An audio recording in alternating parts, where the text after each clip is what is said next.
नमस्कार। आप देख रहे हैं 4 PM और मैं हूं अभिषेक मिश्रा। बिहार विधानसभा चुनाव से पहले कुछ नेताओं पर निगाहें टिकी हुई हैं और जिन नेताओं पर निगाहें टिकी हुई हैं उन नेताओं में से एक नेता पूर्व केंद्रीय मंत्री और राष्ट्रीय लोक जनशक्ति पार्टी के राष्ट्रीय अध्यक्ष पशुपति पारस भी हैं। पशुपति पारस जो ये कहते रहे कि वो राजनीति में जब तक जीवित हैं, यानी कि जब तक वो राजनीति में सक्रिय हैं, वो मोदी को छोड़कर, वो भारतीय जनता पार्टी को छोड़कर कहीं नहीं जाएंगे।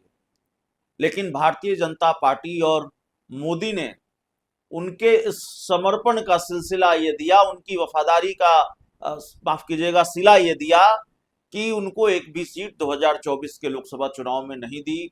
और न सिर्फ सीटें नहीं दी बल्कि पशुपति पारस के सामने एनडीए छोड़ने के सिवाय कोई रास्ता नहीं छोड़ा। बहुत दिन तक, बहुत देर तक पशुपति पारस इस इंतजार में बैठे रहे कि कहीं कोई बात बन जाए, लेकिन बात बनी नहीं। तो पशुपति पारस ने इसी महीने की 14 अप्रैल को ये ऐलान आधिकारिक तौर पर कर दिया कि वो अब एनडीए का हिस्सा नहीं है, वो अब एनडीए में नहीं है। तो वो एनडीए में नहीं है, ये बात ठीक है, लेकिन ये सवाल बड़ा मौजू सवाल है, बहुत महत्वपूर्ण सवाल है कि बिहार में दो ही राजनीतिक खेमे हैं और पहले से ये चर्चा रही है कि वो अगर एनडीए छोड़ रहे हैं तो इंडिया गठबंधन के साथ जाएंगे, लालू यादव के साथ उनकी दोस्ती होगी।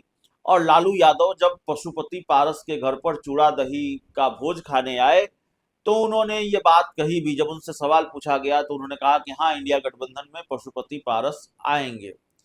लेकिन आरजेडी की जो मौजूदा स्थिति है इस वक्त, उसमें ये स्थिति है कि बड़े फैसलों के लिए तेजस्वी यादव को अधिकृत किया गया है। इस तरह के फैसले तेजस्वी यादव ही लेंगे, उन्हीं को लेने हैं। पशुपति पारस के साथ गठबंधन पर तेजस्वी यादव को ही मुहर लगानी है। अब इंडिया गठबंधन की 2 बैठकें हुई और जो बात अंदर खाने से निकल कर आई, तेजस्वी यादव ने बयान भी दिया पशुपति पारस के गठबंधन से को लेकर। उनसे जब सवाल पूछा गया, उन्होंने कहा इंडिया गठबंधन की दूसरी बैठक में देखेंगे। तो दूसरी बैठक में बहुत गंभीर चर्चा नहीं हुई। तेजस्वी यादव पहली बैठक में भी उन्होंने कहा, जो अंदर खाने से बात निकलकर सामने आई, जब पशुपति पारस का जिक्र छिड़ा तो उन्होंने कहा दूसरी बैठक में इसको देख लेंगे, इस पर विचार किया जाएगा। लेकिन अगर तेजस्वी यादव पशुपति पारस को हल्के में ले रहे हैं या तेजस्वी यादव बहुत गंभीरता से, बहुत गंभीर नहीं है पशुपति पारस के साथ गठबंधन को लेकर, तो पशुपति पारस भी बहुत भाव आरजेडी को नहीं दे रहे हैं। और ये बात हम इसलिए कह रहे हैं कि पिछले दिनों ये देखा गया कि आरजेडी के नेता पशुपति पारस से जाकर मिल रहे हैं, पशुपति पारस भी जाकर लालू यादव से मिल रहे हैं। तो जाहिर है मुलाकात और बात का सिलसिला चल पड़ा था। लेकिन पशुपति पारस की तैयारी दूसरी है। पशुपति पारस को शायद ये अंदेशा हो चला है कि इंडिया गठबंधन में उनके साथ क्या, उनको क्या मिलने वाला है। याद रखिए, पशुपति पारस 2 सीट, 3 सीट और 4 सीट के लिए इस बार विधानसभा चुनाव के मैदान में नहीं जा रहे हैं, जितनी मेरी जानकारी है। अब जाहिर है उनकी पार्टी के लोगों से ऑफ द कैमरा भी बातचीत होती है, उनकी पार्टी सूत्रों के हवाले से हमारे पास कुछ जानकारियां भी होती हैं। तो जो जानकारी है, अब आगे स्थिति और परिस्थिति बदल जाए तो मैं नहीं कर सकता, राजनीति में कब क्या हो जाए, कब बदल जाए। चुनावी साल है, चुनाव के वक्त तो घटनाक्रम बहुत तेजी से बदलते हैं। तो आगे क्या होगा मैं नहीं जानता, लेकिन पशुपति पारस 2, 4, 5 सीट आरजेडी दे दे और इसके बदले वो आरजेडी के साथ गठबंधन कर लें, पशुपति पारस ऐसा नहीं चाहते। पशुपति पारस कुछ चुनिंदा सीटें चाहते हैं, बिल्कुल वही सीटें मिलनी चाहिए जो सीटें वो मांग रहे हैं। तो पशुपति पारस चुनिंदा सीटें चाहते हैं, पिक एंड चूज का मामला है कि ये सीट हमको दे दीजिए, जैसे अलौली की सीट है, जैसे राजा पाकड़ की सीट है, जैसे और कई सीटें हैं। और पशुपति पारस 4-5 सीटों के लिए चुनाव में नहीं जा रहे हैं। पशुपति पारस की रणनीति यह है कि आरजेडी अगर सीटें देती है, गठबंधन होता है तो ठीक है, नहीं तो इस बार मामला चुनावी हार जीत का नहीं है, इस बार मामला प्रतिशोध का है, इस बार मामला बदला लेने का है। और चिराग पासवान से बदला लेने का है, भतीजे चिराग पासवान से हिसाब किताब चुकता करने का है। देखिए 2020 के विधानसभा चुनाव में नीतीश कुमार और चिराग पासवान के बीच जब ठनी तो चिराग पासवान ने बदला लिया और बदला लेने में कामयाब रहे। नीतीश कुमार को नुकसान पहुंचाने में वो कामयाब रहे। जेडीयू 43 सीटों पर सिमट गई चिराग पासवान की वजह से। हालांकि इसमें बीजेपी का साथ भी कथित तौर पर चिराग पासवान को मिला, जिसको जेडीयू भी स्वीकार करती रही है। तो पहले चिराग मॉडल नीतीश कुमार पर भारी पड़ गया, तो इस बार क्या चाचा मॉडल चिराग पासवान पर भारी पड़ेगा? और चिराग पासवान ने जो बोया है क्या वही काटने जा रहे हैं? अगर नीतीश कुमार के खिलाफ बिल्कुल राजनीतिक प्रतिशोध साधने के लिए उन्होंने उम्मीदवार उतारे, ज्यादातर उन्हीं सीटों पर उम्मीदवार उतारे जिन सीटों पर जेडीयू के उम्मीदवार थे, और नुकसान पहुंचाया, तो बिल्कुल भतीजे की राह पर चलते हुए या भतीजे के हथियार का इस्तेमाल करते हुए, भतीजे की रणनीति का ही इस्तेमाल करके भतीजे को ही निपटाने की कोशिश चाचा पशुपति पारस करेंगे।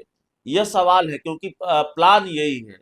जो चर्चा है, जो जानकारी निकलकर सामने आती है कि बस 2-4 विधायक बन जाए, 2-4 सीटें जीत जाएं, ये लक्ष्य नहीं है। पशुपति पारस की वजह से चिराग पासवान 10 सीट हार जाएं कम से कम, ये लक्ष्य है। हमारे विधायक भले ही 1 जीत कर आए, 2 जीत कर आए, 4 जीत कर आए, लेकिन हमें चिराग पासवान को हराना है। हम जीते न जीते, चिराग पासवान हार जाए, इसी में हमारी जीत है। ये रणनीति है चाचा पशुपति पारस की। और जाहिर तौर पर आरजेडी के साथ गठबंधन को लेकर बहुत दिलचस्पी नहीं है। आरजेडी के साथ गठबंधन को लेकर ऐसा नहीं है कि पशुपति पारस बार बार आरजेडी के दरवाजे पर हाजिरी लगाने जा रहे हैं या उनकी पार्टी का कोई नेता हाजिरी लगाने जा रहा है। अभी हाजिरी वाली बात नहीं दिख रही है, और इसीलिए नहीं दिख रही है क्योंकि मामला प्रतिशोध का है। पशुपति पारस शायद ये जानते हैं कि अगर गठबंधन में रहेंगे तो थोड़ा बंधे रहेंगे, उसकी थोड़ी सीमाएं होंगी, और 2 ही काम कर पाएंगे, या तो 2-4 विधायक जितवा कर ले आइए, उसके लिए गठबंधन में बने रहिए, और नहीं तो खुला खेल खेलना है और भतीजे को निपटाने का खेल खेलना है, भतीजे को नुकसान पहुंचाने का, भतीजे से राजनीतिक प्रतिशोध साधने का खेल खेलना है, तो फिर अलग ही चुनाव लड़ना पड़ेगा। जितनी सीटों पर चिराग उम्मीदवार उतारें उतनी सीटों पर उम्मीदवार उतार दें।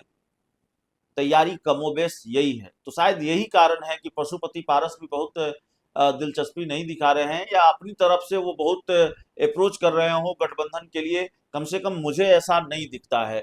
तो चिराग पासवान पर संकट है, चाचा संकट बन सकते हैं।